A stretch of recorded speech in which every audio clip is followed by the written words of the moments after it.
Kisito tulantana mwenu kale tulantana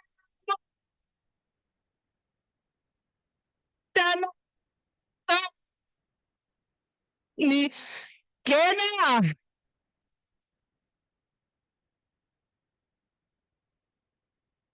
talentosi zayo nalentosi zayo nalentosi zayo hasina valo nalentosi nalentosi zayo nalentosi zayo nalentosi zayo hasina valo nalentosi nalentosi zayo nalentosi zayo nalentosi zayo hasina valo nalentosi boom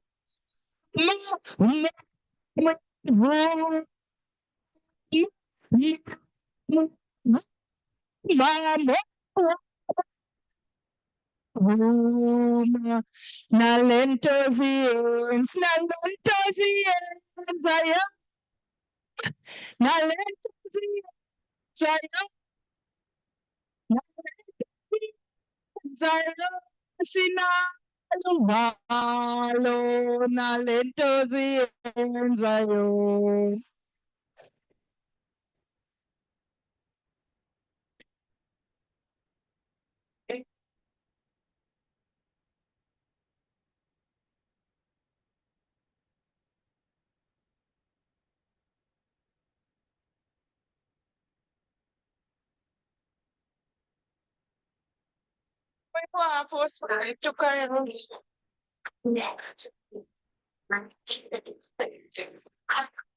Another was a good two. Carol,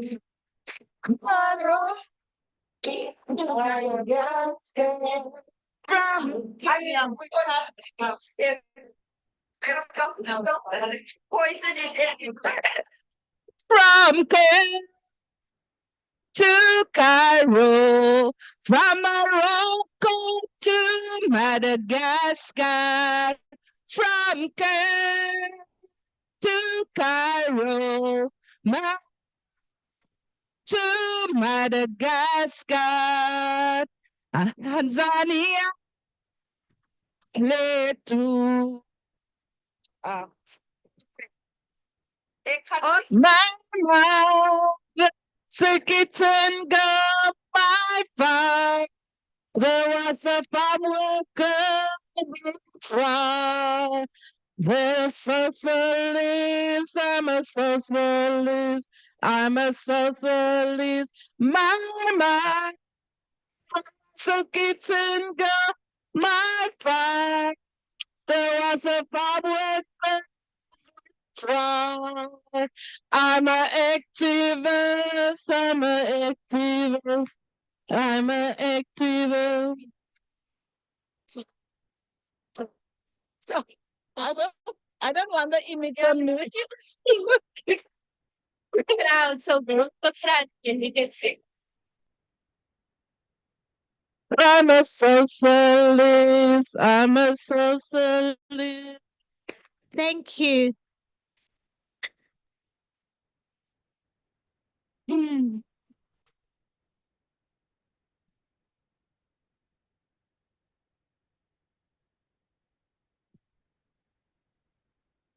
Welcome back, everyone. Can we kindly find our seats?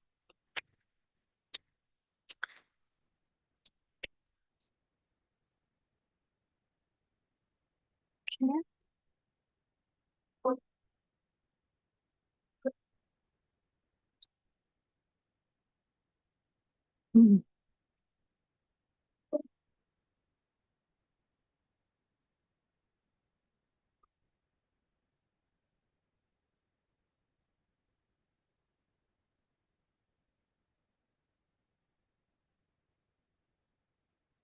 A quick announcement.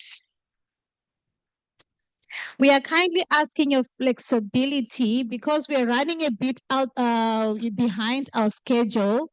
Would like to kindly ask if we can break for lunch at 13:30 instead of the time that is advised on the program. So if that's okay with everybody, so that we have told, we have communicated. Okay, so esteemed jurors, we would like to resume. Okay, I would like to introduce the next facilitator, Kara McKay, who's the campaigns coordinator for Women on Farms project. Kara, thank you. Thank you, everybody. Thank you to everybody who put in work to make this happen. I think that we've done a bit of sitting, so I think we should maybe move our bodies a little. So let's get up.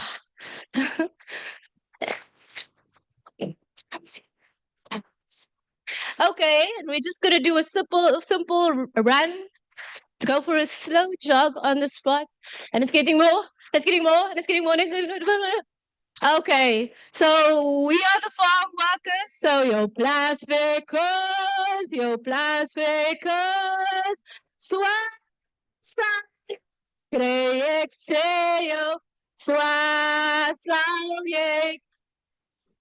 as jy nie kan staan en beklei, jy hang my op die Akkiestraat. Gelang is op die Akkiestraat, ek sê jou, gelang is op die Akkiestraat. Ons kan is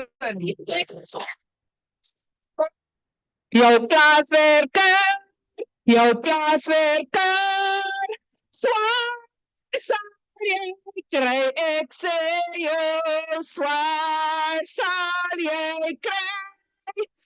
Sy nie saam staan en beklei. Alam ons aan die Hakkiesdraad, ek sê jou. Alam ons aan die Hakkiesdraad, ek sê jou. Alam ons aan die Hakkiesdraad.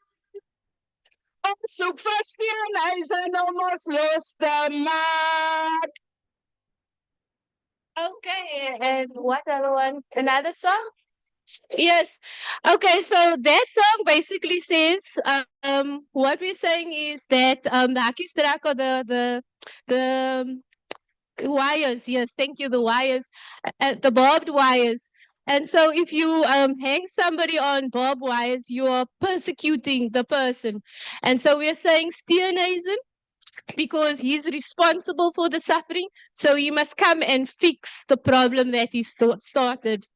So, and then the next song I want to sing, and these are all for the beautiful women, and we all know this is to be true. So, ni ni, amal kasam, ni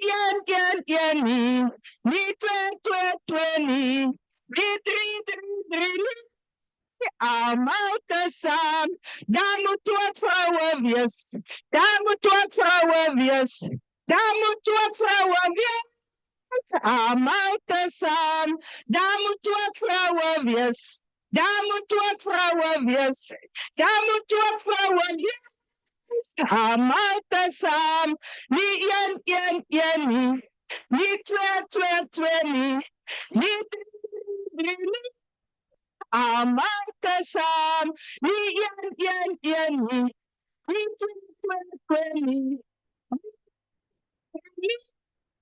amal kasam, vrouwen wees, daar moet ook vrouwen wees, daar moet ook vrouwen wees, amal kasam.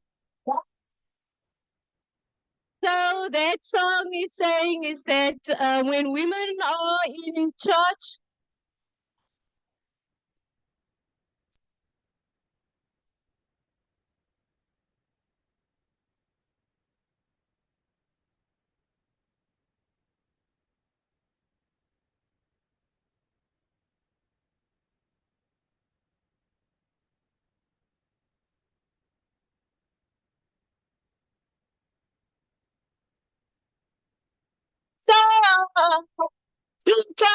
Sali sangele paga, paga sebenzita sali sangele unity, unity sebenzita sali sangele unity, unity sebenzita sali paga, paga sebenzita sali sangele paga, paga sebenzita sali sangele unity,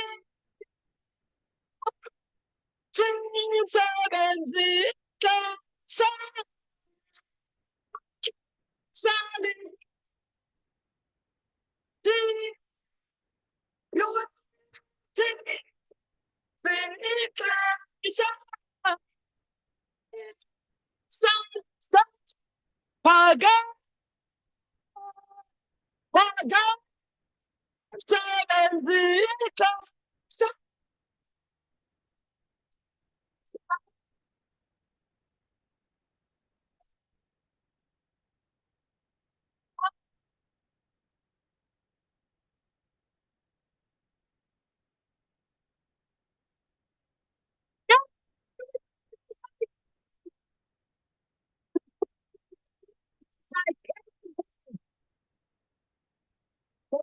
Sue. So thank you.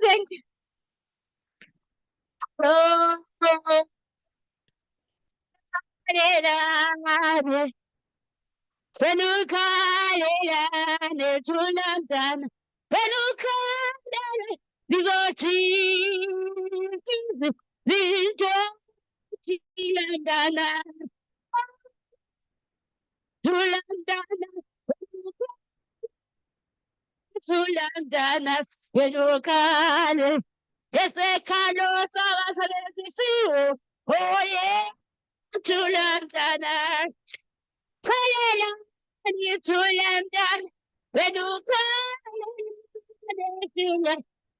when you come to the team, the Tulandana, when you come to London, when you come, oh yeah, to London,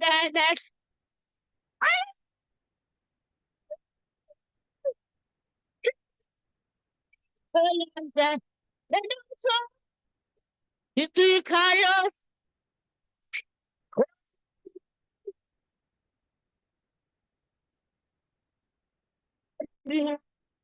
when you come, Jesus,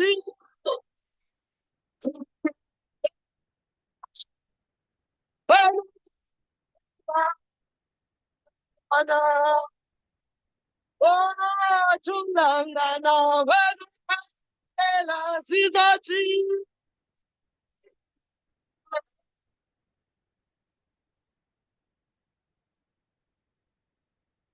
hey, when you come,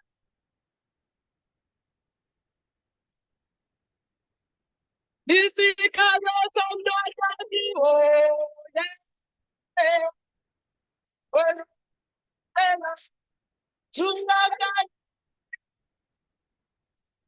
to London, Amanda, Amanda. Huh? I don't know what you press. Oh, you know. There you go. Galente Zayo,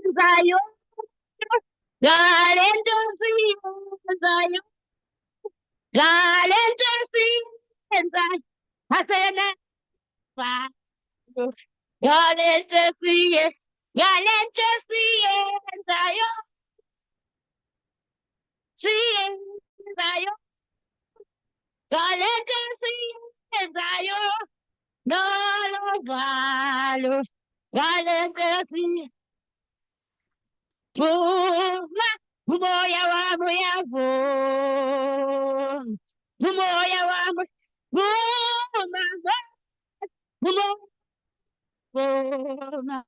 wala desiyo, Amanda, viva famwe kasifa, down in the pesticide down, forward to the tribunal forward to NPL forward to Kasau forward from Women on Farm, Women on Farm, my organization, and I have to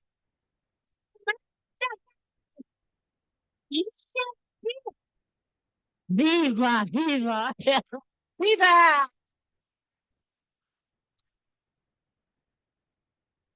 So thank you. As one of the songs said, there must be not one, not two, but three, everybody together. There must be a woman. We know women make the plan work.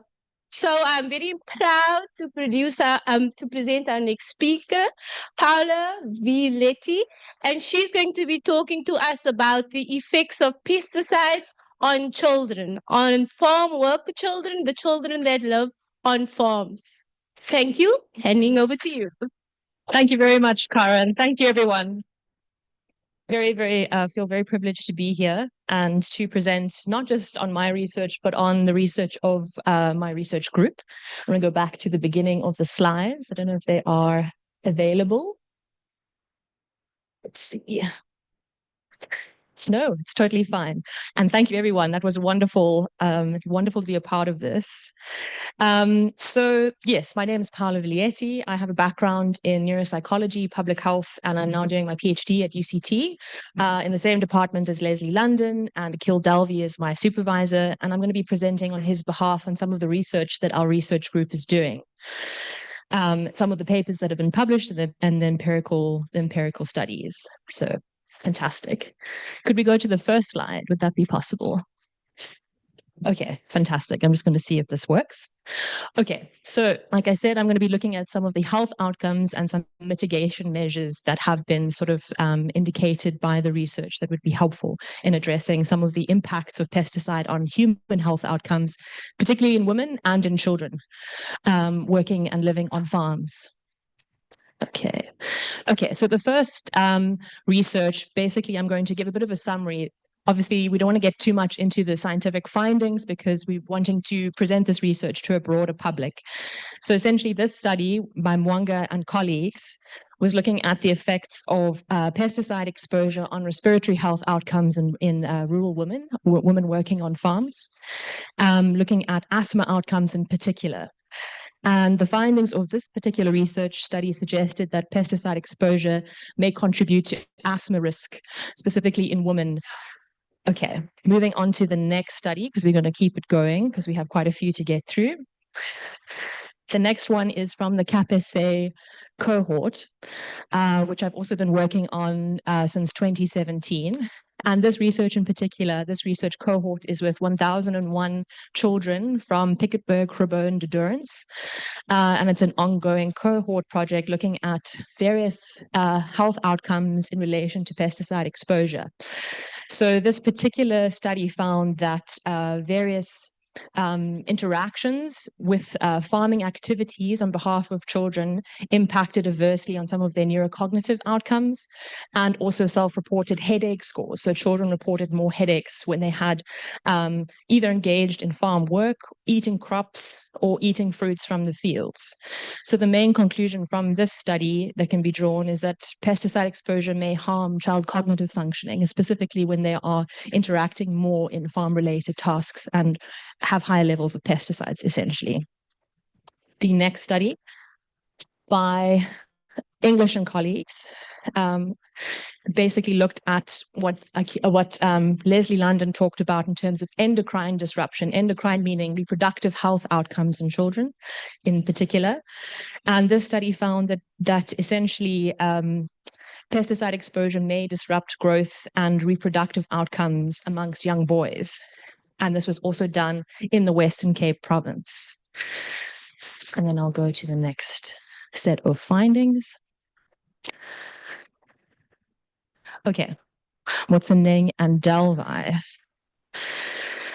So, something that's also been talked about in Leslie London's presentation, thinking a bit about neurotoxic symptoms in relation to pesticide exposure.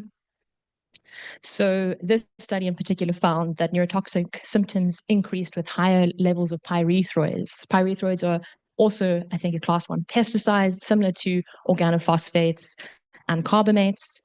And this was measured, the study used the Q16 questionnaire, which looks like neurotoxic symptoms or acute symptoms. And one of the main outcomes that they found, or the strongest association with pyrethroid presence in urine, was that they had problems with fine motor skills, being able to button up their clothing and that sort of thing. Okay. And next. Glass et al. So this is a little bit different from some of the other studies that we've looked at. This study was looking at sort of genetic predisposition to pesticide toxicity. So some people who have specific genes makes them more vulnerable to the adverse effects of pesticides. So there are specific genes that are linked to making people more vulnerable to the adverse effects, specifically of organophosphate pesticides. So like I said, even genetic outcomes as well, which is relatively interesting. And I'll give a little bit of a brief overview of all of the findings altogether.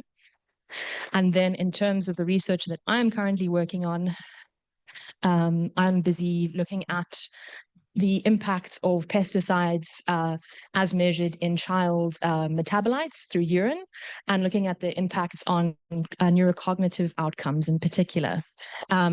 So also within the CAP-SA cohort, a cohort of 1,001 children, looking at neurocognitive outcomes. And then there's also another paper that I'm working on looking at socio-emotional functioning and behavioral outcomes in children.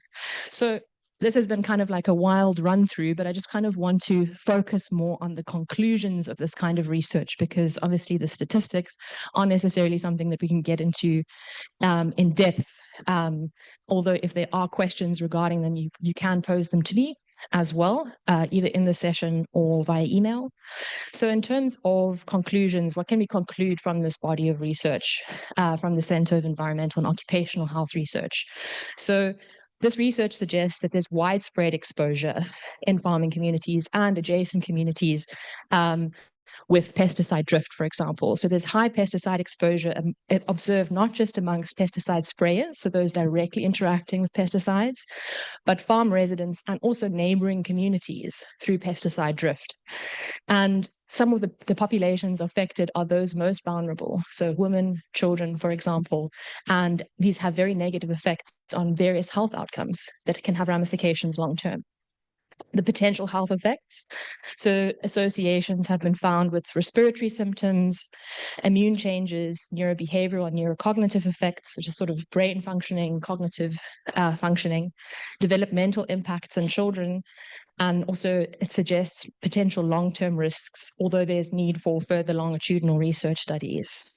There are cognitive and neurological impacts, evidence linking pesticide exposure to executive functioning impacts, which is kind of like higher order cognitive thinking, which also has sort of ramifications for scholastic achievement and engagement in scholastic activities, neurotoxic symptoms, and poorer cognitive performance, specifically in children. There are reproductive and growth effects. So this is sort of the endocrine impacts that have been talked about. So findings suggest possible disruptions in growth, and particularly in hormone levels in boys. And there's also a study that's ongoing by Vicky Thomas, who is looking at it in girls as well. And then also, interestingly, genetic susceptibility, that there are certain genes that certain individuals display that make them more vulnerable to the adverse effects of pesticides than others. And then in terms of public health implications, given these really high exposures that we have in the South African context and in the Western Cape in particular, where most of this research comes from, further research is definitely needed to assess long-term effects. So longitudinal cohort studies, which we are currently trying to carry out, but obviously these take time longitudinally, especially for vulnerable groups. And then moving on to sort of mitigation strategies and recommendations, this is something that has also been talked about in Leslie's presentation, but he went into more depth regarding the sort of legal aspects. You know, NEMA, we have fantastic environmental law in South Africa, but there's lots of issues with enforcement and lots of conversations that are happening around that currently. So some of the recommendations for being able to protect individuals working with pesticides, or hopefully bringing that at some point to a close. Safe re-entry. So basically what this means is that they are often on pesticides. They say once it is sprayed that there should be a certain period after which no one re-enters the fields where those pesticides have been sprayed, so that those sort of re-entry intervals are adhered to. Access to personalized protective equipment. That's what PPE stands for. This is obviously really difficult, and also some of the issues that we've also seen is that even when personalized protective equipment is provided, the sort of ways to wash or to safely clean that personal protective equipment is quite difficult to do. So it's not necessarily just providing personal protective equipment, but being able to make sure that the personal protective equipment that has been used is cleaned appropriately before use by someone else, or if it is used by one person, educating people as how to clean it so that if they're bringing it home into their homes to be washed with their other clothes, that it doesn't get onto those clothes and affect their families, for example. Exposure reduction, so promoting lower pesticide use and use of safer alternatives. Buffer zones, establishing a protective area near residences. So often a lot of the international research indicates that there's a certain distance that should be between the edge of the farm crop, the land, and where the nearest residences are.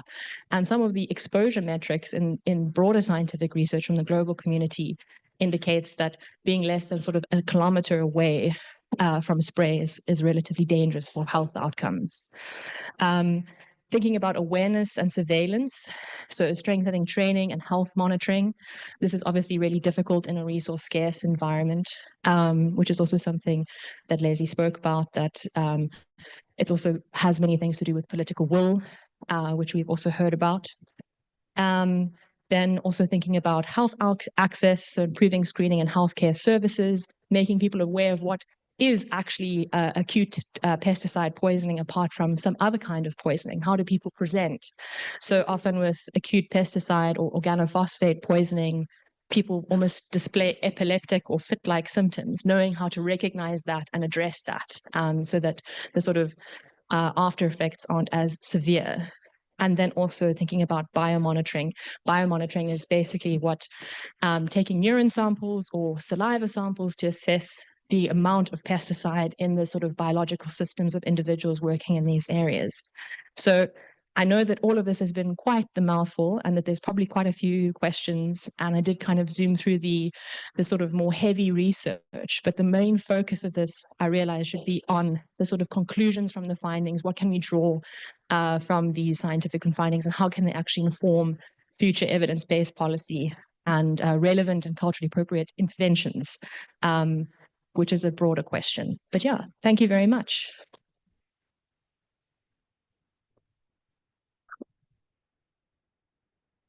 Great. Thank you very much, Paola. Before we go to the floor, Nathan, if you could just put the slide up again for me, please, the presentation. I think maybe let's go to the conclusions. I'll go one back. Okay, one. Okay, thank There you. we go. Perfect. Okay, so those are the conclusions of her study, and she's saying that the people affected are not just the people on the farm because of pesticide drip. It's widespread. Children and women in particular are vulnerable. It affects the children's immune system, their brain functioning, whether they do well at school or don't do well at school. You think your child is not struggling, but maybe it could be pesticide exposure. Reproductive and growth. So there are young girls, young boys on the farm. They're becoming men, they're becoming women. And these pesticides affect their fertility, affect if they can have children, and therefore affect the entire life. And I think the worst for me about pesticides is that these substances are so harmful that they can affect the unborn children. So all the children yet to be born are affected by these pesticides. That is, daar is nou wat die navorsing vir ons wys. Maar daar is experts, maar eintlik is die plaaswerkers, julle is die echte experts, want julle kan vir ons sê wat gebeur op die plase en is dit nou so? So ons wil nou die space oopmaak vir die plaaswerkers, maar net om te just to go through everything is that we are on camera and there are workers here that don't want to be on camera because of fear of intimidation. Because if you lose your work, you lose your house. And then where must you go with your children? So then if you come to the podium, you're saying, I don't mind being on camera. I would like my face to be known. So that's the first thing to note. If you do want to say something, but you don't want to be on camera, come speak to me at the back and we can also organize that. I had to do that in English. So I'm going to open up now to the floor. Let's start with the workers that wouldn't mind their faces being seen on camera and want to share with the public what's happening on farms. Oh, okay. Is there anybody on plaaswerkers? Okay. Auntie Stini? Auntie Stini, haar naam is Francina van Roy. Sy is van Rosenwil. Sy is op 'n plaas gebore en kom na die podium toe, Auntie Stini, asseblief. En sy bly nog steeds op 'n plaas. Ek het nou iets gehoor hier by die dokter. Nou met my laaste babytjie het ek nie oppasses gehad nie, daar was ook nog nie kresen. Nou my babytjie het ek in die wêreld groot gemaak. Kyk, as hy wakker is, hy abbakel maak in my rug en dan werk ek in die wingerde. Dat hy miskien die na 12 het hy gespuit. Maar as ons inval, dat is die wingerde bietjie droog, moet ons gaan werk. Maar nou kom ek terug op my kind se skool daar. My kind kan nie geleer het nie. My kind is geslaag, ons staan in 7 hoërskool. En die skool het my laat in. Want hulle kan nie verstaan dat die kind het heeltyd geslaag. Maar die kind het niks geleer nie. Want die kind ken nie die alfabet nie. En ek het my drank beskuldig. Want ek was 'n groot drinker ook. Maar nou, dat jy net die drankie, dan moet jy mos iets daar en hy ook opgetel het. So ek is baie bly, dat ek ook nou gehoor het, dat kan ek ook is by die dokter, want ek het die tyd van my blameer vir my kind se brein, wat ek kan lekker order. En ek het 'n stryd vandag met die kind. Maar dan die Here het vir my wysheid gegee, dat ek vandag nie kan staan as 'n groot mens, dat ek vandag gehoor het, dat is nie net my skuld nie, dat is die neerkop wat ek my kind in die wingerd groot gemaak het. Dat is baie hartseer, mense. Ons mense, julle dink ons kan so deur. Die president het net van die boordmense. Sy praat net van mense, staatmense. Maar as mense wat ek hoor op die TV, van plaasarbeiders. Wat so kom hier? Met ons kan, soos hulle wil.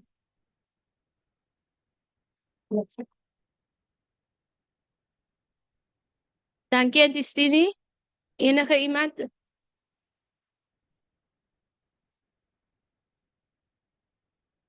And then Ms. Pink.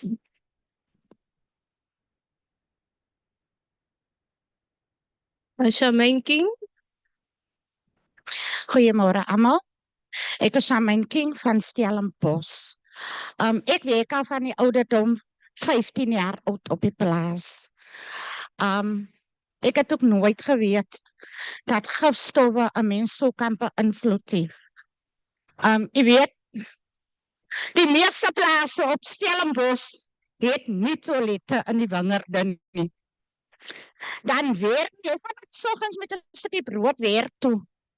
Jy werk in 'n nat wingerde wat hulle nou net gifstowwe gebruik het. Ons is jong, die meeste van ons is jongerlinge wat begin op die plase in die wingerde in. Nou gaan jy bos toe. Jy gaan piepie mos nou in die wingerd. Die grasse is so hoog en is vol gifstowwe. Nou gaan piepie jy het miskien nou ook die toiletpapier by jou nie. Jy trek weer vir jou op. Die gifstowwe gaan in jou onderliggaam. My het selfs hoeveel keer by die klinieke, by die hospitaal omgedraai. As gevolg, dit bly infeksie. Maar die mynpunt was gewees, dit was die gifstowwe. En ek het ook 'n veel probleem ontdek. My nek, kom my bors, my arms en my bene. En my ma het asma as gevolg van die gifstowwe. En ons het nooit geweet, my pa is oorlede van die gifstowwe nie. Baie dankie. Dankie Charmaine. Enige iemand anders? Miskien die mense van Kusau, is daar enige iemand wat wil 'n bietjie iets saam met ons deel?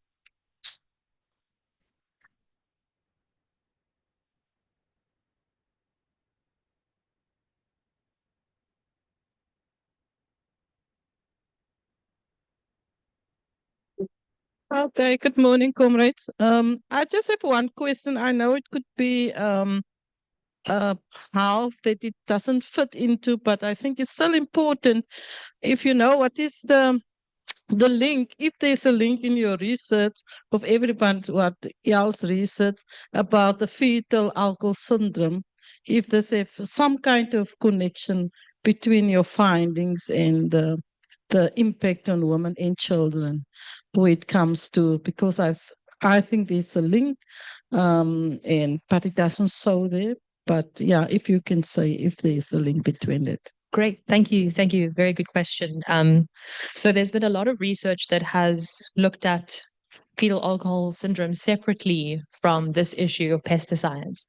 And I think there definitely is room and there should be further research to look at sort of the coexistent or the co-concurrency of fetal alcohol spectrum disorders and the effects of pesticide exposures. To my knowledge, there hasn't been an explicit study that has looked at both. Often in the research, fetal alcohol spectrum disorder is controlled for, meaning that it is used as a variable. You have to sort of partial out the effects of that when you're running models just on pesticides. But there hasn't been explicit research, to my knowledge, that has focused on that explicitly. But I think it's because there are the complexity of environmental impacts on human health, pesticides, but also so many additional, climate change, increased weather, heat, something that's also is increasingly being researched is obviously with climate change, increasing temperatures, poorer crops or changes in temperature, people also using more pesticides to sort of bolster crop growth and that sort of thing. But that's a different question. But yeah, to answer your question in particular, to my knowledge, there hasn't been explicit research that has looked at concurrent fetal alcohol spectrum disorder and pesticide, just because obviously it's a really complicated issue and people are just addressing one thing at a time at the moment. But I think definitely in the long run, there is room for that kind of research. And, I've done my MPH looking at fetal alcohol spectrum disorder, now pesticides, so maybe potentially there's room for combining that at some point.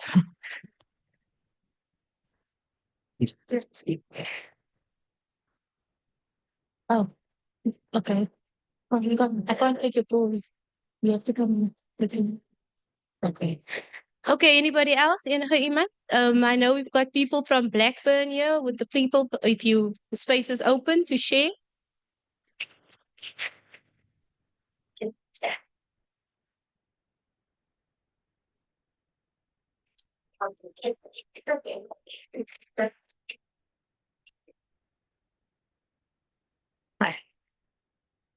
Thanks. Very shy to be standing in the front. That's why I was reluctant to actually put up my hand. But no, thanks for the opportunity. Thanks for the great research that you and your team are actually embarking on. So mine is only one, Bongani Mtemu from Durban. I just wanted to find out as to how do you propose in your research, how do you propose bridging the gap between your research findings and government action? Because what we have seen is that yes, policymakers, unfortunately, yes, there's a lot of research, very important research. And unfortunately, it's sort of like it's staying somewhere in the shelves, and the policymakers, they are pulling on different direction, and then we have a problem where we do not see or realize any change that we see, so there's a lot of money and funding that is put into research. And yet our policymakers, yes, they're reluctant in many cases to really make meaningful changes. But I think it's also important that we find a way or become strategic in how do we persuade them, to actually change so that we actually realize the changes that we actually want to see. Thanks. Thank you so much. And thanks for having the bravery to come and say your question up here. And I think it's really, really important. Often we hear, about the ivory tower of academia and how does that research disseminate into a broader audience, from a research study, which is relatively difficult to understand. What does that mean for the broader majority, and how does that actually become a part of policy? And I think it's difficult because it's different structures that are layered on top of each other. I think with the academic system, there has been a movement away from, even with PhDs now, you can include publications in your monographs, and publications can be used to inform policy.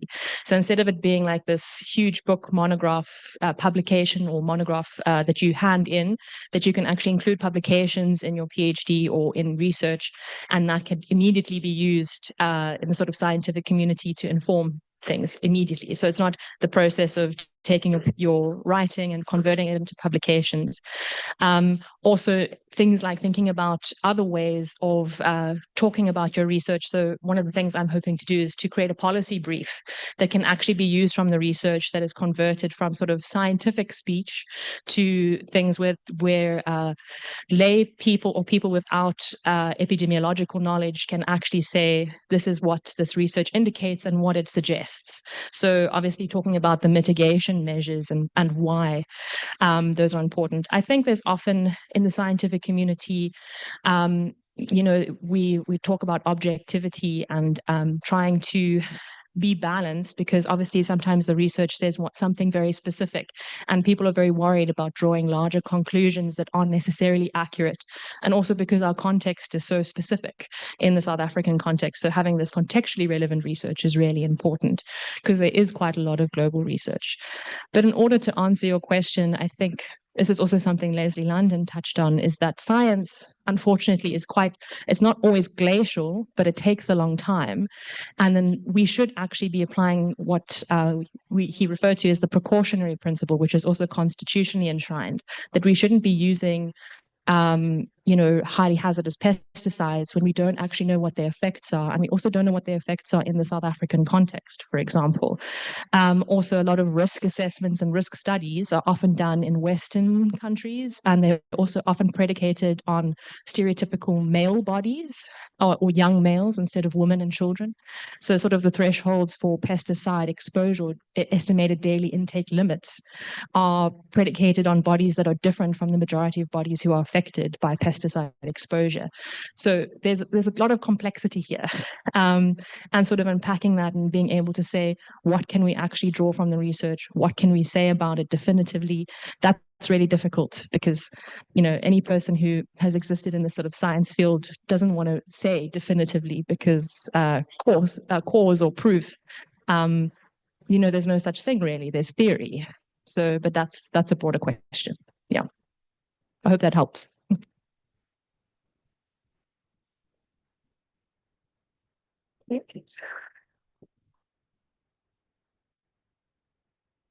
Good afternoon, everyone. My name is Connie Huma. I'm with an organization called FOSS, Socialist Solidarity. We work with women on farms, and I see Kasau is also in the room. And we work with women on farms on a project that is focused on health for farm women. And listening to all the presentations, and thank you to everyone that has presented and that was brave enough to come forward and present. I was also just sitting in the back wanting the mic to come to me instead of coming forward. So very brave for everyone to have come up and shared their stories. I'm wondering, as I'm listening, I'm hearing a lot of the diagnosis of the problem and how it can be prevented. I'm wondering whether you've got any thoughts, Paola, on remediation. So for people that have been affected, communities that have been affected, and just some top of mind thoughts or any research that you know of that has been done as far as how do you remediate the problem or how do you support people that have already been exposed, and what do we do, because we know that the problem is prevalent and it's here now. So diagnosis and understanding the problem is one thing, but what then do we do to support people that have been affected by pesticides? Thank you. I think that's also, again, these are such important questions. It's really, I think what's really difficult is we haven't even gotten to the point, and we're seeing this as the reason for the tribunal, where we often talk in public health about proximal and distal factors of health. So proximal being that the things that you can stop today that prevent health outcomes happening in the future. And then distal being things that you can happen further upstream that you can stop from happening to impact on health outcomes. And preventing pesticide exposure is both. It's proximal and distal because we need it in order to prevent health outcomes from occurring. But that's kind of where the bottleneck is. That's where the research is getting stuck. We're not even getting to the people who are affected and looking at their health outcomes and remediation. And if you think about, I've been thinking a lot about Prof. Leslie London's work on the silicosis cases in South Africa, and how that also came into the public eye and, up to the Constitutional Court and that case and how people got paid out. So what is the impact here? We're trying to allow people to have maybe access to health, which in the South African, or health amenities, which in the South African context is unfortunately a very financial issue because of our health system and the privatization of health in many ways as well. So I think I'm getting into a broader topic here, but I think the problem is that we're getting stuck at the proximal and distal factors. We're talking about the impacts of the environmental exposures. We haven't even gotten to the health outcomes. We're getting stuck here, and we haven't even done a lot of research, or can't do a lot of research on the outcomes, because the majority of the funding of interest is going on to what can we do to stop the problem and stop it from occurring, so that we don't have those health outcomes. Yeah.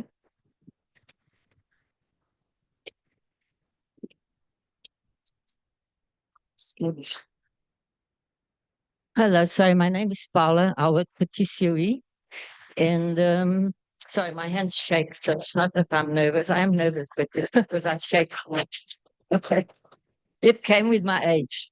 Okay, my question relates to what you said about that considered be necessary a minimum of 1 kilometer away from the spraying areas in the households. So we know that at the moment there's a lot of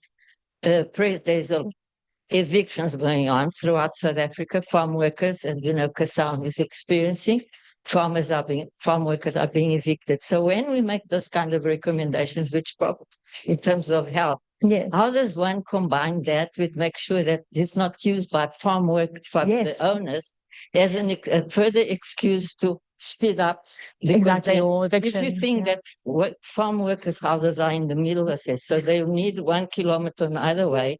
So for me, it's just how does one link then to the lack of land reform? Exactly. Very, very important question. And I think all of these intersecting factors are big, very big questions that tie into broader issues that are much beyond health. So, so in terms of that 1 kilometer, that's just one study that was a recommendation, and it wasn't within the South African context. It was within the USA context. So what I was talking about there is sometimes in the research, the way that we measure pesticide exposure is either through metabolites in either urine samples or biomarkers in urine samples or blood samples or hair samples or saliva samples. And then one of the other metrics, self-report, obviously, and that's not often looked upon well because of bias. And then one of the other measures is through proximity to spray. So I think this is not to be considered also in terms of when people spray. So proximity in time and proximity in space.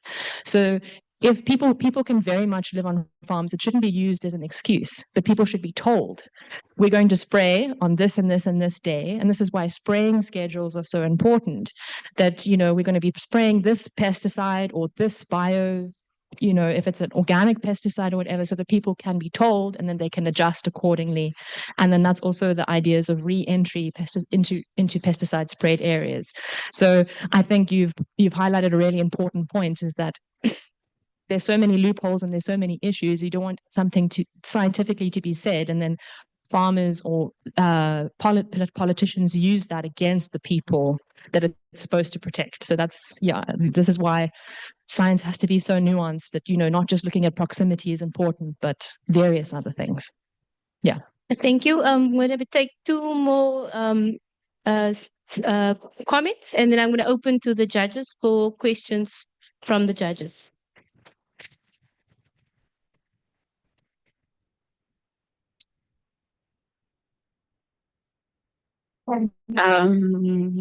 Cameras, please. Okay. I'm first gonna make I don't know if it's a question but then it's something that has been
questions. I think it's really important also that we ask the questions that we have in terms of thinking about the unseen health effects of pesticides. I think these are very broad. Also, there hasn't been a lot of research regarding sort of the socio-emotional effects. And like I said, there's another study that we're conducting currently looking at like the socio-emotional outcomes in children in response to pesticides being present in their in biomonitoring, essentially in urine samples.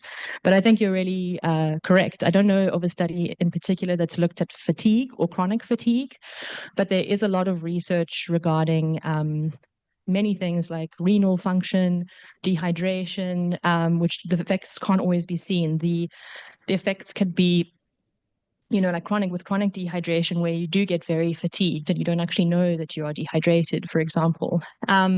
So there is a lot of research growing in this area, but there's so many different health outcomes. We kind of need to sort of get an understanding of the lay of the field. But I think that's really important. And I think a lot of what people have presented and what's really important to keep in mind is that people's personal perceptions and their feelings of what they experience is just as important as scientific information. Hearing the people's stories is really, really important. And I think there's often a lot of emphasis put on just the science, but people's feelings and perceptions and understandings, lived experiences of working in these environments is just as important. And as a science person, I think it's really important to emphasize that. Yeah.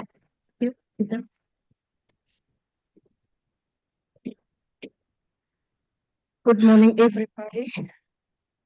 My name is Margarita Prins. Ek is van de Dorens. 23 jaar lang op die plaats gebly. Ek het groot geword op 'n plaas. Hoekom die plaaswerkers nie 'n lang lewe nie? Omdat ons plaaswerkers so blootgestel is aan al hierdie gifstowwe. Ons was weesgelaat op plaas.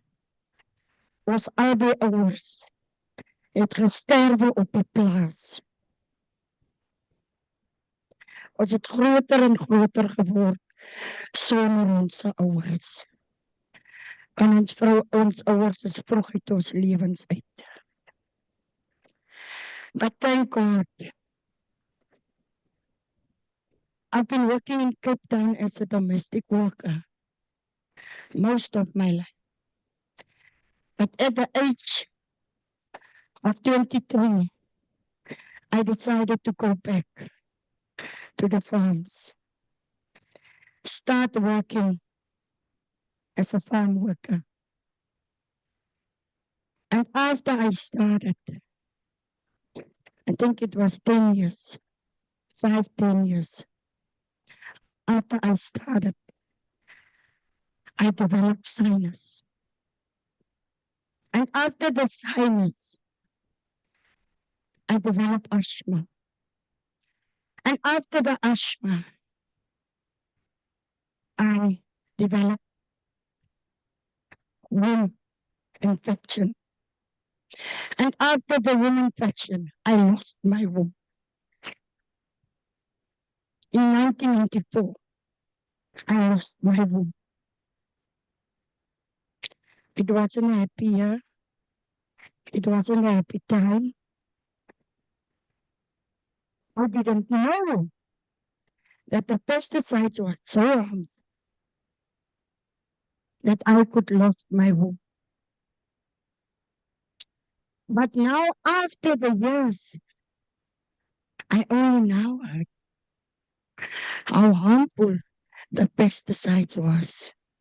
Because whenever it's break time, we just go and sit. We didn't know. Because we are so tired of standing all morning, so that we just go and have a sit. It doesn't matter where you sit in the vineyards, we just go and sit. But we didn't know it was a problem for us. Most of the women, most of the men are having cancer. Cancer in the womb. And then that prostate cancer. Most of the men are having prostate cancer. Why?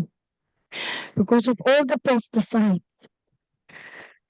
We experience day by day, night by night. Whether it's spraying during the day or whether it's spraying during the night, because they are now spraying during the night. But when it's morning, you have to go into that vineyard and start working. It's soaking wet. You just have to go and start working. You are still exposed, whether it's night spray or day spray. You are still exposed. How many died in January, from January up to now? Heart attacks. I don't see you speak about heart attacks here. But most of the killings are heart attacks at this moment. We lost one lady. She had 3 children, and the children have no mother, no father. They're living with their families, with the in-laws.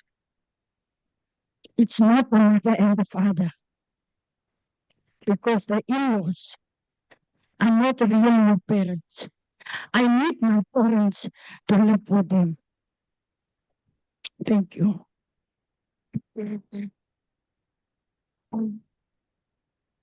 Thank you. I have a request for one last testimony, but this person would like to go completely anonymous. So, tech team, I need you to drop the camera as well.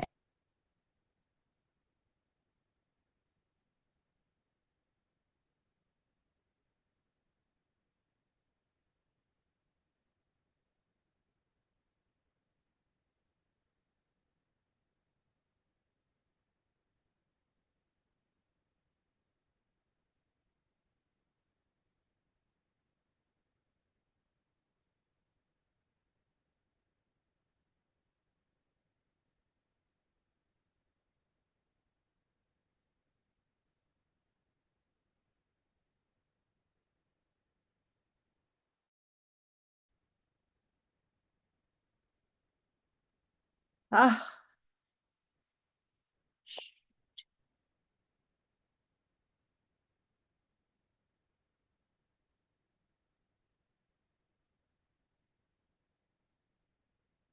something happened here, Paul.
For full testimony. So, please keep the camera.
Oof.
But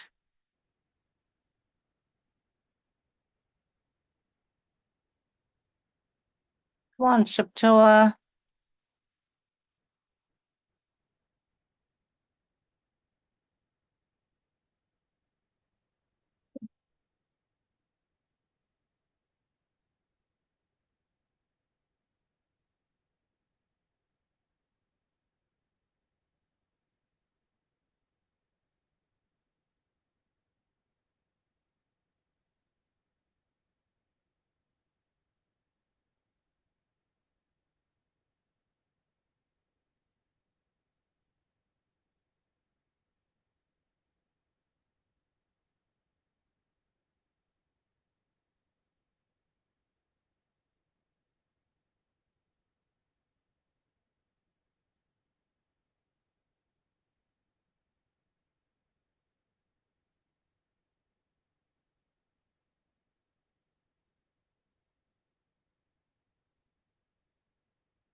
near the residences.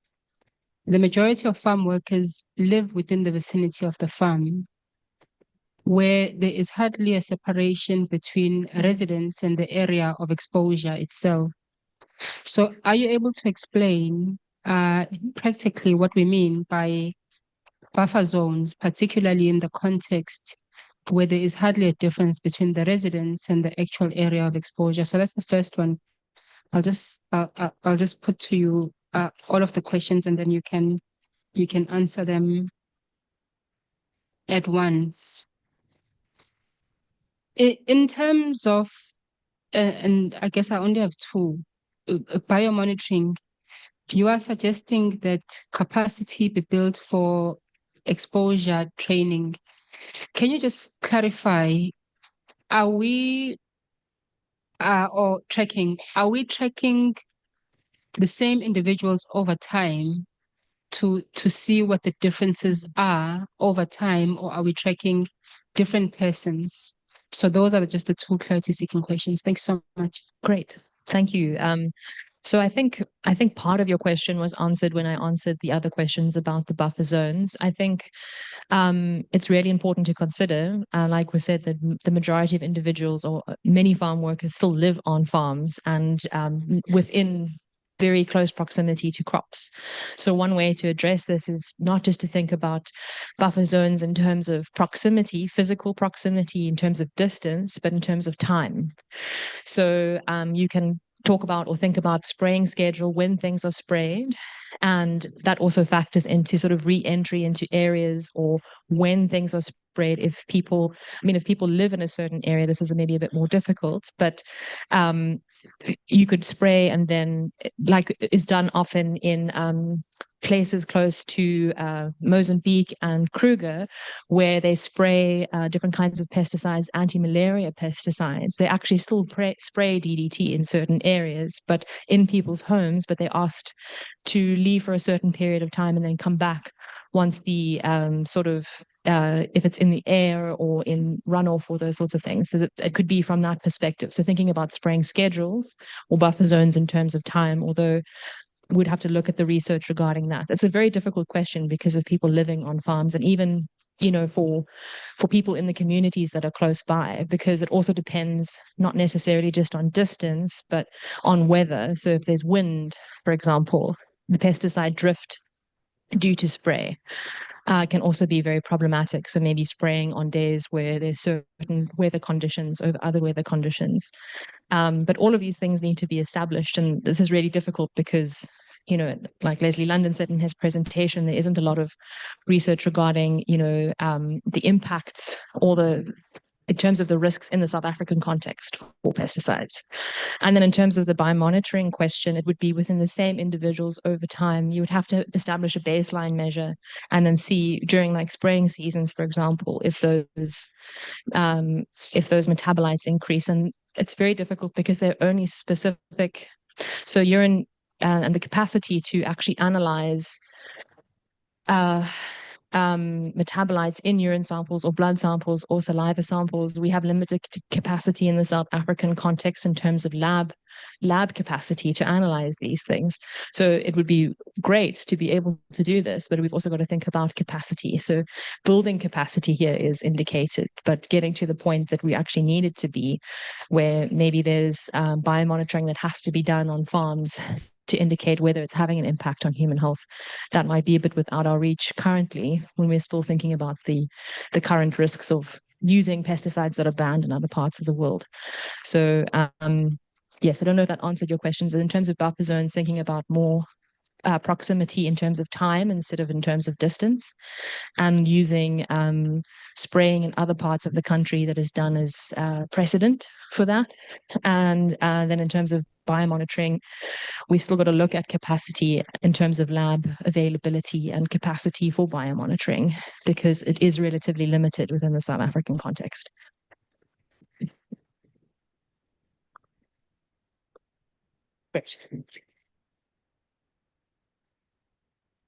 Thanks, Paolo. And I think your work has been the catalyst for many of the questions. And I, like Commissioner Ntuli, really wish to thank the farm workers for sharing their lived experiences with us. It's just irreplaceable. It's not something that you can read. To see people's emotions, to hear their stories, to hear your stories from yourselves. I think as judges, it is of great, great importance, and we would very much like to continue to hear as much from you as we possibly can. That is important. I have a couple of things, maybe some of it is sort of more a comment, others will be definitely questions. There was something very alarming that I gathered listening. I'll come to you, Paolo. Is that there is blood tests and maybe urine tests or other tests being done on workers and they don't get the results. Am I right? Is dit 'n gewone praktyk of is dit 'n yeah. So it's not an isolated incident, it's the practice. You don't get your result, but it's your result. It belongs to you. So you don't get the result. I really need to be clear on this. So the doctor doesn't call you in and share the result. Okay, no, thank you. Thank you very much. Dat trek je hem nog af ook. Yeah, for the money for the test, for the test. Okay, thank you. Paolo, there was someone else who responded about the policy implications, and I very much want to underscore that. I think that when we are in the situation, the context within which we find ourselves, we have to grab at every opportunity to improve things, whether it's policy at the international, national, local level. Now, the HIV epidemic have taught us a few lessons, and one of those lessons have been the critical importance of policies at the workplace level. I know, like Leslie London said this morning, that many of our farm working environments involve a small group of workers, where it's not always possible to have a large number of workers to unite to stand against whatever is happening. But still, I think the critical importance of trade unions within that, I think, is never to be underestimated.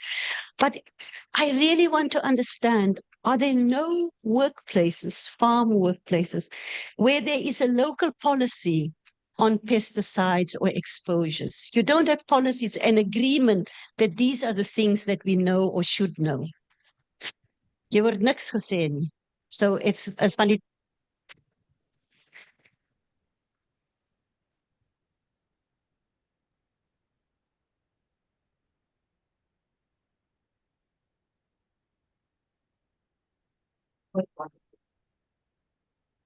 wat kan sê, hoe moet 'n farm net vir ons kom slim leer op die plaas? Ons moet eerlik wees. Ons het nie geweet. Ons het altyd gedink die boer het die sê op sy plaas.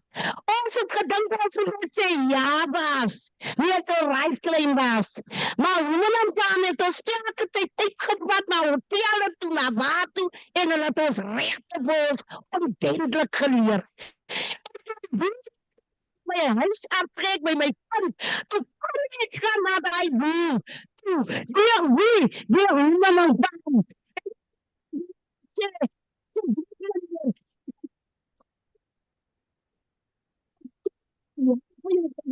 Dat my huis. Ek het sê, nie dit. That's a choice. The best I do. Hoe jou so slim. Toe sê ek, het jy aan nog nooit gehoor nie? Hoe dan gaan hier ons regte? En in die kant, het ek van mens geskreeuw. En dus het gaat foto's laten worden van daar. En van daar ogenblik aan, respect die boeren ons. Hij blijft het als een massie. En dan gaat het gesprek. Hij zei die mensen moet uit. Want hij heeft gesprek.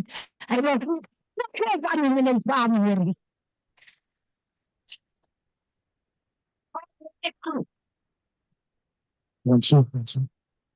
Yeah. No, Yeah. I just No, want it went to on for a long time and now it's come back. So I'm wondering, there is no policy. it's worth sleeping through. There is no policy. The only guidance that is on paper is the Occupational Health and Safety Act. Even the Act themselves are not explained to workers. What the Basic Conditions of Employment Act requires employers to do is to put it up in the workplace. So it's not explained through a training session on what kind of pesticide you are using. When the pesticide users on the farms, except the workers, the tractor drivers who are spraying, not even them are informed when they're coming new pesticides onto the farm. They are just say that you must go into the pesticide room and you will see a container of this color, put so much in a bucket, throw it into your container where you spray, and then go out into the field. The farm workers themselves, they are not even educated on the dangers of the pesticide that they are using. And the majority who's exposed to these pesticides, who's working in the fields, is mostly women currently. Sorry, there's someone over there. comrades, ek is Sonay Brown. Ek wil net gou in eet by Denico. Wat hy nou daar gesê het. Ek het iets nou in 20 Ons kan nie hoor 24 het ek iets gediscover wat baie gevaarlik is vir ons plaaswerkers. En ek het op een van die kanne ek gaan kyk, ek weet hoe kom as ek so snuffelarie. Maar ek het die kanne bietjie gaan deurkyk en ek het gaan kyk op die etikette. Mense, die gif wat hulle gespuit het, toes die gif al meer as 'n jaar, sal vervaldatum hy sal klaar. Maar die boer gebruik nog altyd die gif om gespuit te word.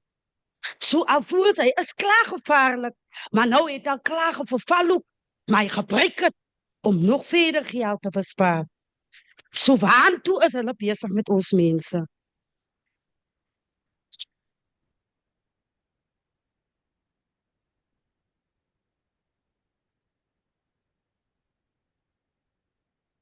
No, it's fine.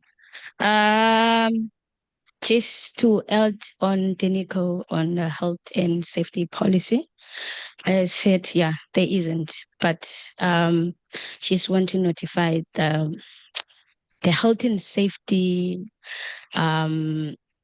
members or workers who are there to obviously assist the workers within health and safety. They are not even, I believe I've seen it. I'm very curious. So I've went to look through and then I saw there is short courses for people who are in a health and safety, obviously department or position. Obviously, they also have to have information or knowledge on health and safety, but on farm, they only choose that person that they think, nah, this one, we can use this one to make this person a health and safety representative. But then even the health and safety representative doesn't even know what he or she is doing. He has no information because, as I've just said, I'm very curious. So I've started working on the farm. So I've seen things. I only have a year there. So ask this guy, have you ever even went to a short course for health and safety? Because you do have to go to, so that you understand the procedures and everything about the health and safety. Apparently, nah, he doesn't know anything about it. All they're doing is they give him paperwork that he needs to fill in. So obviously they can have the records and just to say, yeah, we do have a representative for health and safety. That's it. So the compliance problem. Right. Oh, would you like to ask any more questions? Yes, I've just got one more that I want to very directly to Paolo, and thank you all for that interaction. It's cleared up some things. Paolo, so I would just like to know, maybe you can briefly tell us. I know you didn't intend to do it, but I want to ask, in your methodology, when you have your methods whereby you do research, how much do you actually interact with the farm workers? I want to know that. And as a follow-up, amongst your recommendations, beyond the conclusions, I wrote at the time whether you have considered that what workers don't know, they cannot prevent. And the critical importance of information sharing and of health and safety training. So it has come up. I want to underscore that. As one of would you consider in your research that may play an important part? So that is just the two things. Those are interesting questions. I mean, in terms of how much interaction I myself have had with farm workers themselves. So I was in the field during my MPH all of 2019 in Grabo, Piketberg, and Durance, and I did all of the neurocognitive testing with 1,001 children personally. So it was a full year of intensive field work. So we very much, as academics, have to be in the field and involved, hands-on. The number of times I've had urine samples in my freezer, I can't actually tell you on the way back to the lab. Yes, so there is very much an on the ground. We're part of big fieldwork teams. So in the team, there were a male and a female nurse who did the TANA staging, which is the hormonal assessments of breast and testicular development in children, and then also blood samples. And in terms of the field workers who actually collected the data, there were people from the communities often who were trained, who would administer the fieldwork surveys. And then in terms of your second question around, I guess, what is the duty of academics to inform to disseminate their findings, and also to inform the people who participate in studies about findings and maybe what their rights or maybe what they should be aware of. And I think that's really important for academia in general. What is the sort of trickle down effect? Do the things that we present on, which are sort of higher level, how to interpret science, how to make it accessible to people who it has the most impacts on, but they don't really get to interact with it. So I think there are many ways of addressing this.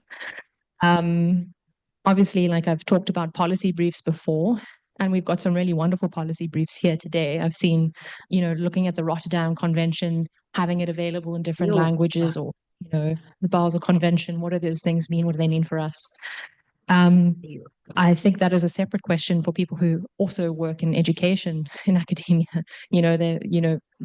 Maybe introducing that at a school level even, but I think that's a different question altogether. It's out of my remit, so to speak, but I hear what you're saying. Great, thank you. Thank you, Paola. I think we've got Judge Navi. She would like to ask a few questions. So, Judge Navi. Thank you. Hello. Thank you. Can you hear me now? Yeah, I missed a bit of it, but I found this part of discussions very interesting because we heard of the real challenges from people, such as, proximity to the spraying, the direction of the spraying, what time, open drains. These are all practical challenges. I noticed that our experts have told us that in some parts of Europe, they've actually banned the spraying. So I'd like to hear your views on whether you're calling for a total ban, or those of you who are experiencing the problems have thought about yourselves, what ideas do you have that we feel might work? So that's the importance of these discussions. They came from you. They are deeply troubling. We want to find the solutions that you want. not just the tribunal imposing it. So that'll be my question. Thank you. Thank you, Judge Navi. And so I want to close the session to say thank you for Ali Plasmakers. Thank you for sharing. Thank you for having the guts to come through. Do you want an answer from the audience? From the workers? Sorry, I missed that. Yeah, What that'd be great. Sorry, apologies. I missed that. A long day. So Judge Navi wants to know from the workers, sy wil weet, wat wil julle van die tribunal hê?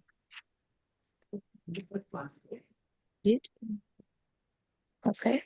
So,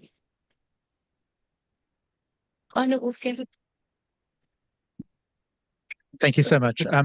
I'm going to be talking tomorrow, but just listening to what people are saying today and listening to some of the questions that the judges are asking. And in the context of this question, I think it's really important for farm workers to understand this idea of restorative justice. Now, restorative justice is a concept about when there has been a harm to people, and when you ask for a remedy for that harm, it's important for you to think about what it is that will make a material difference in your life. Now, we've heard about people, they go to the clinic, but there's nobody in the clinic that can help them for their health effects. So that's one part of restorative justice. It's about having the health services that are fit for purpose for your problem. And I encourage all of you to think more about what does restorative justice mean for yourselves. Because one important thing that we hope to take forward from the tribunal is what elements of restorative justice look like. So for instance, in the context of not having good surveillance systems, not having good systems to measure pesticides in people's bodies, not having good access to cancer information so that we can understand what is the cancer impact in an area. That's one element that the researchers will put forward as part of the tribunal. The other one thing that I want to mention, just because it's fresh in my mind and it's relative to what everybody's saying, is that many of you are describing what is a healthy worker effect. When you go to the farms, when you start working, you are young and healthy.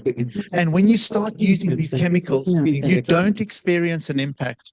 But over years of use, all of a sudden you become sick and you don't understand why you are sick. And this is something that is documented in the health research, in occupational health studies, that you use chemicals until you become sick, and then when you become sick, you're too sick to work, and when you're too sick to work, nobody employs you. So I just want to put that out there, that this is something that we have experienced in miners, in asbestos exposure. It is a real thing. People are healthy when they start working, and then they become too unhealthy to work in that particular environment. But remember this idea of restorative justice. What is it you are asking for? That is important for us to take forward after the tribunal. Thank you.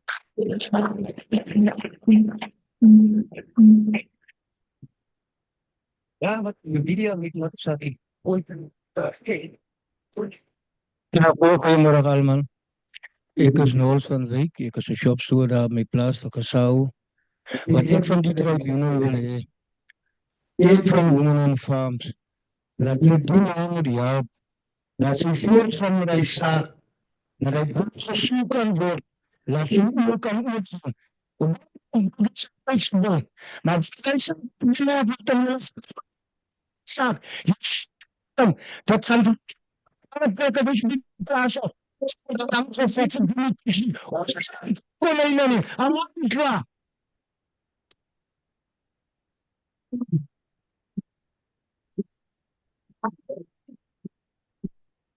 Iemand? Wat wil je van die tribunal hê?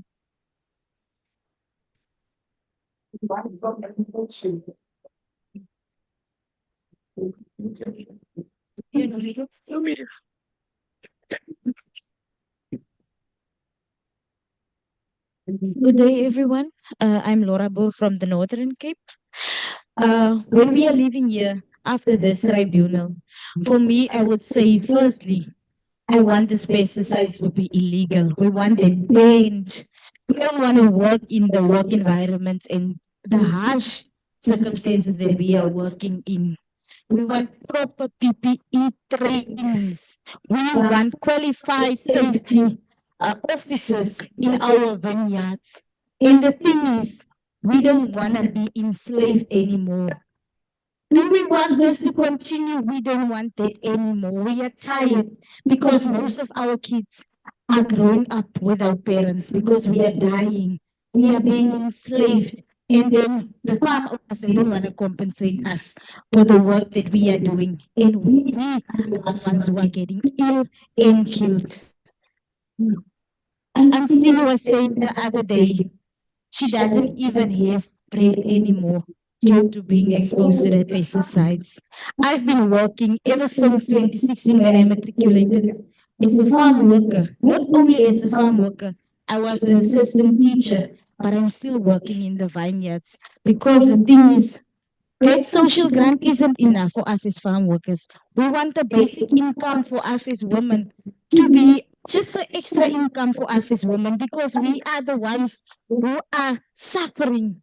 We want them to end that cycle of being the slaves, and the farm owner is the one who's getting their profits, and they got their double standard living. We are the one who's the poorest. We must end that cycle. I just want the pesticides to be banned.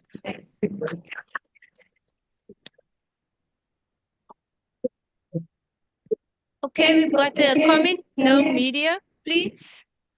We've got a comment. Drop the, I think the audio would be fine. I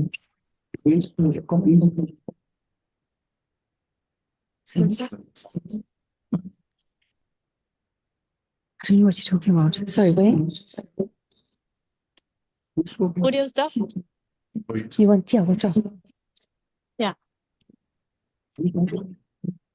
Are we fine? Yeah. Nadat helemaal mijn verwachtingen dat 46 door ons plaaswerkers. Dat ons plaaswerkers de menswaardigheid hersteld wordt en dat ons plaaswerkers die rechten verantwoordelijk in ons gemeenschap in. Dank je. Yeah.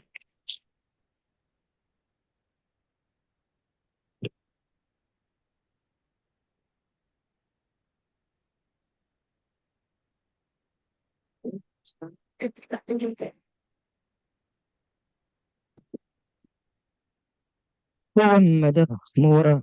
Ek is Nicoline McGee, plaaswerker in Parel. Ek wil hê die pesticides moet geban word. As ons luister en ander wat nou gepraat het vanoggend en die stienhulle, die siektes wat hulle opgedoen het, die wat hulle ouers verloor het op 'n jong ouderdom. Ek wil nie graag hê my kinders moet my verloor terwyl hulle op so 'n jong ouderdom is nie. Ek wil my kleinkinders eendag sien. Ek wil my kleinkinders eendag vashou. So as die pesticide storie aan en aangaan, gaan ek nie my kleinkinders kan sien nie. My kinders gaan nie langer uit as 'n ma nie, want ek gaan elke keer uit om in my wingerd te gaan werk. Nie pesticides en ek kom terug huis toe weer met pesticides klere. En ek sê aan my kinders elke dag hoe dood aan pesticides. Ek het gewerk as 'n gifsprayer, ek het gif gesprei. En ek het nie geweet dat ek was swanger met my laaste kind nie. En ek gaan van die werk af, ek is op kraamlief. En ek is klaar kraamlief, ek is verby, en ek moet weet dat ek gaan aan my werk toe, ek gaan werk weer. En ek vanuit my kind se jaar en 7 maande, dat my kind kanker het. En ek het uit die besef is geweet, dat die pesticides effek op my kind gehad het, terwyl sy nie maas was. En ek weet wat namelijk gebeurd het, ek gaan werk toe, want ek kom my kleren weer vandaan huis toe. Maar ek het my man van my gesê, ek kan hier afstel in buiten. Ek het hier keus en ek moet by die huis sit van waar alles moet kom. Maar of ek het weer uit het werk toe. En as ek nie buiten het geweet het, wat ek vandaag weet, wat dan my kind gaan doen, dan het ek nooit die gif kan opgetel en die doel tevrede gestel om sy werk te doen en myself en my kind in gevaar te stel.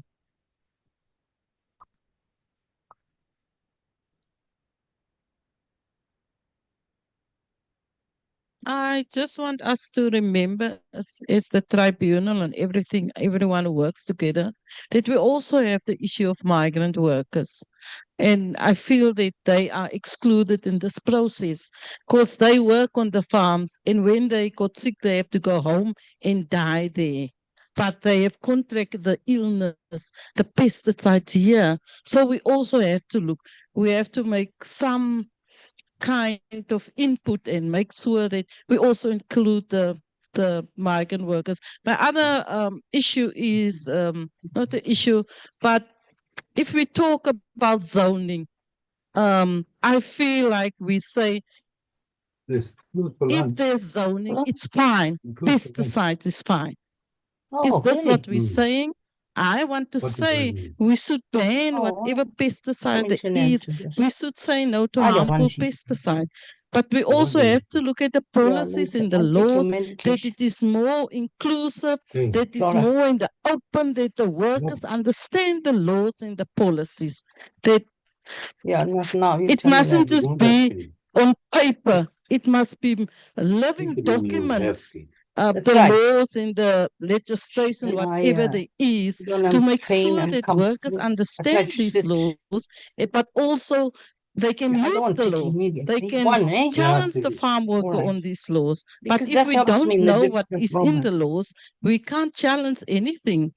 So, that's all. Thanks. What is it? I think so. So it's 1:30 now. I'm just putting that up because of the time.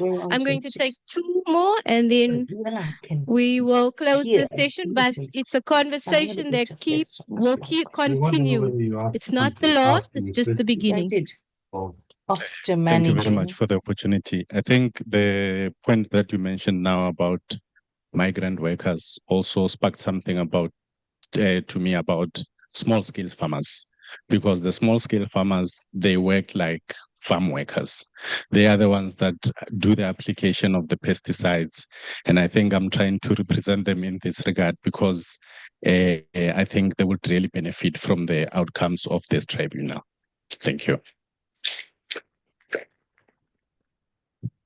Thank you.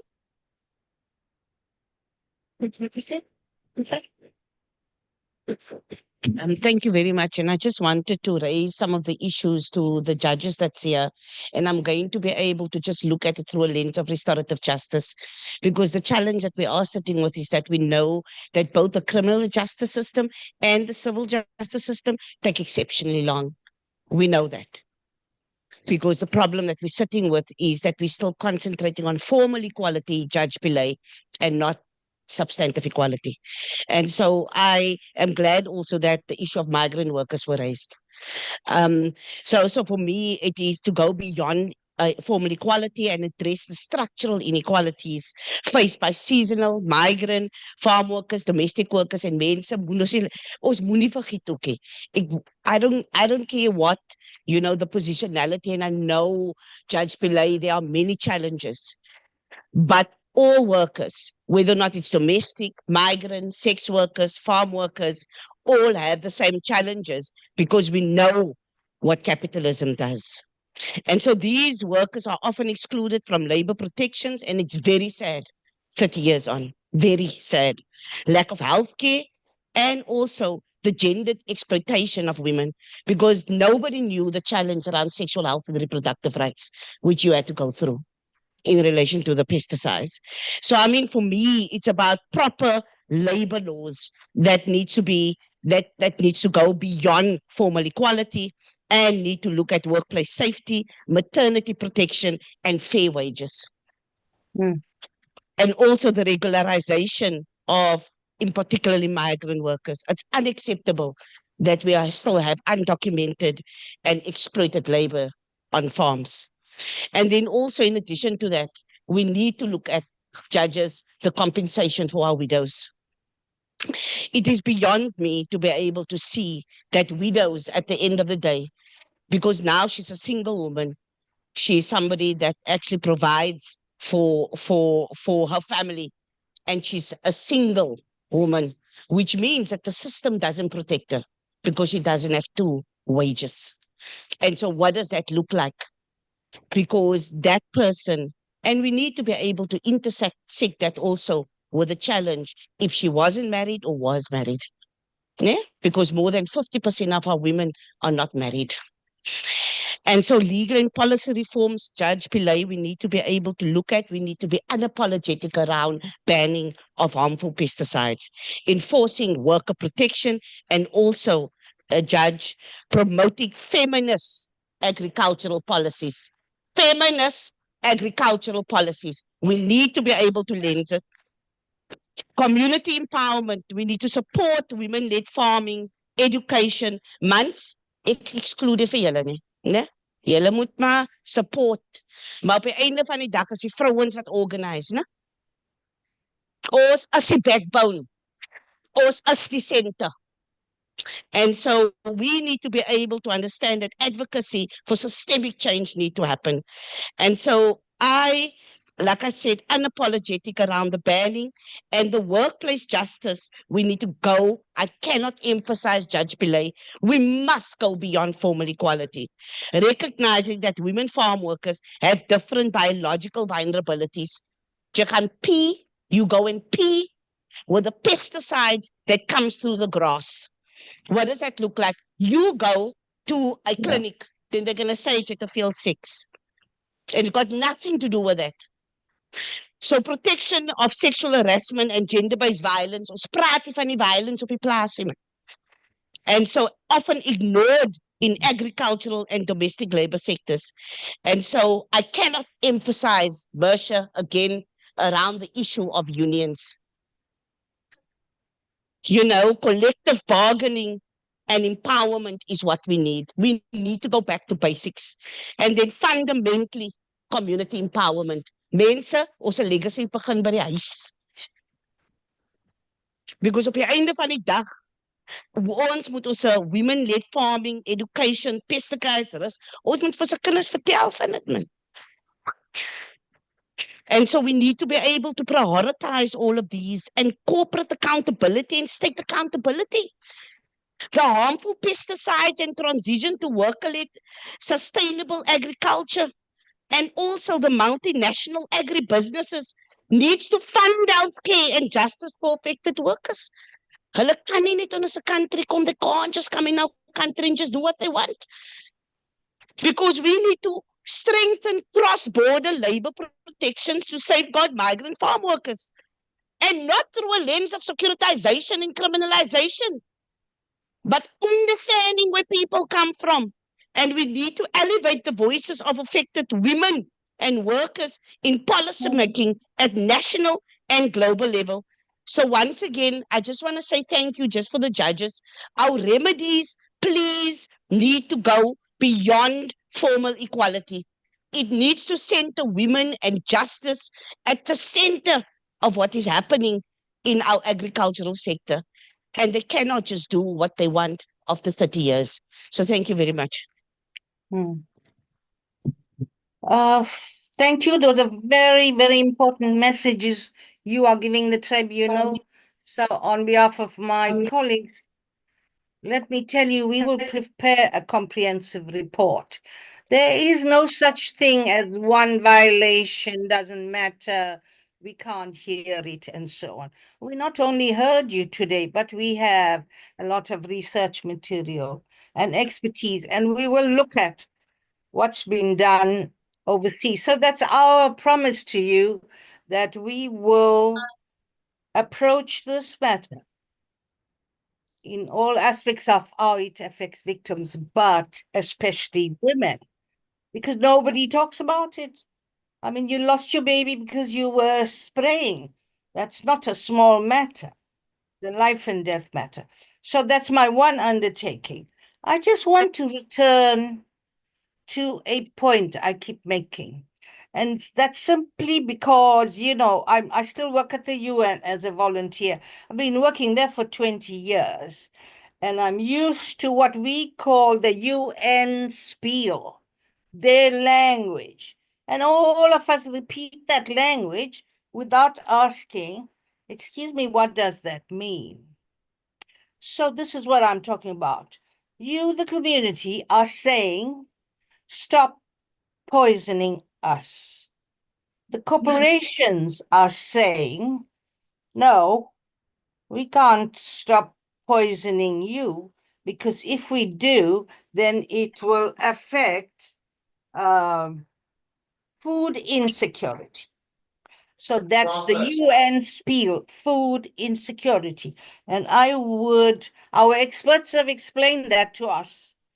But if we, the tribunal, can hear from you, firstly, did you understand that? What does it mean? Firstly, it's in a different language. What does it mean to you? We, the tribunal, would like to pick up what you say and put it in our report about the so-called food. It will affect food insecurity. We all have some idea, but can you just do some homework and think about that? Thank you. Thank you. Thank you, Judge Naveen. So thank you everybody for the session. Not only did the judge hear you, but they felt you. And we felt you. And then I just want to turn our attention to our government. These empty seats, formal equality. And here we go. Yes, Minister Steenhuisen. There's Minister Smith, the Department of Labor. Minister George that works with forestry, fisheries and environment. And I mean, these three seats are very important. This minister registers the pesticides. He determines what's the part of the registry. And as Leslie London says, the process is by default, if you have a pesticide, will get re-registered. And it's the Department of Labor that's supposed to ensure compliance, but the inspectors are never, not present. So these are our ministers, and this is our government. We could give them a hand of applause. Thank you for coming. Well done. Thank you. Thank you. Human rights. But so as they say, we do need to be creative. We do need to think what's new, what's fresh. What are we going to be differently? Let's use the lunchtime to get these answers. So everybody, thank you. It's now time for lunch. Come back 2:30. Okay.